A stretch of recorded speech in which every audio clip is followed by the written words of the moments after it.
El índice de déficit por desastres es una razón que está compuesta por la demanda de fondos económicos que se da ante un evento máximo considerado, esto es, la cantidad de pérdida económica que va a tener que asumir el Estado una vez que se da una catástrofe, entre la resiliencia económica, que son las posibles fuentes de financiamiento, ya sean internas o externas, a las cuales el Estado puede acudir con el fin de afrontar esa catástrofe. Cuando el índice de déficit por desastre es mayor a 1, eso significa que hay una incapacidad económica por ese Estado para poder afrontar ese desastre. En este cuadro nosotros podemos ver, este es el índice para un periodo de recurrencia de 500 años. Ellos hicieron modelaciones con diferentes cálculos para diferentes periodos de recurrencia. Y aquí vemos cómo algunos de los países que nosotros representamos se encuentran en esta tabla. Podemos ver cómo Chile, México, Argentina o Costa Rica se encuentran por debajo de ese 1.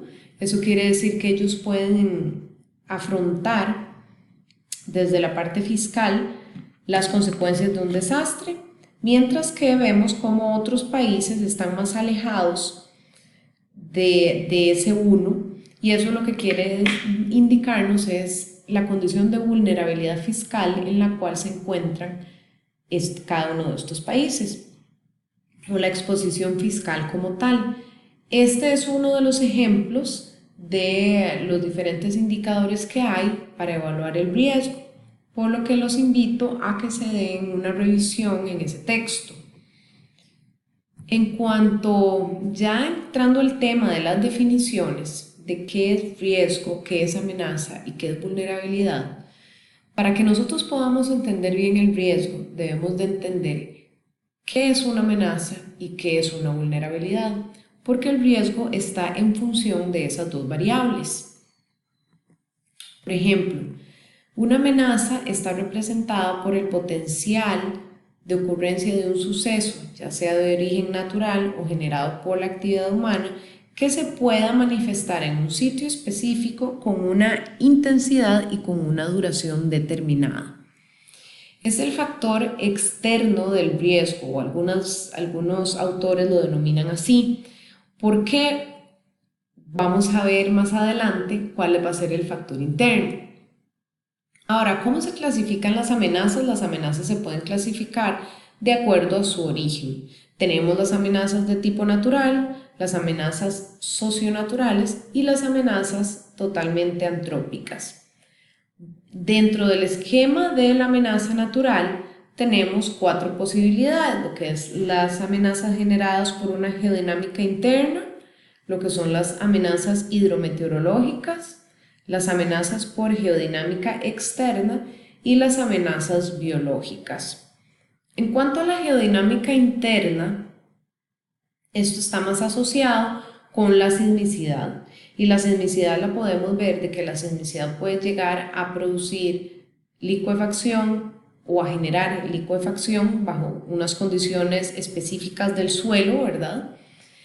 Y de ondas. La sismicidad puede generar también deslizamientos o puede generar tsunamis.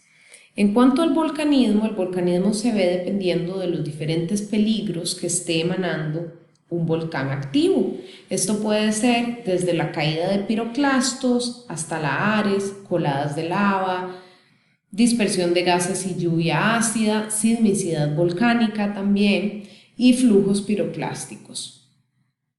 En cuanto a las amenazas hidrometeorológicas, estas pues están más relacionadas con temas de precipitación y de temperatura.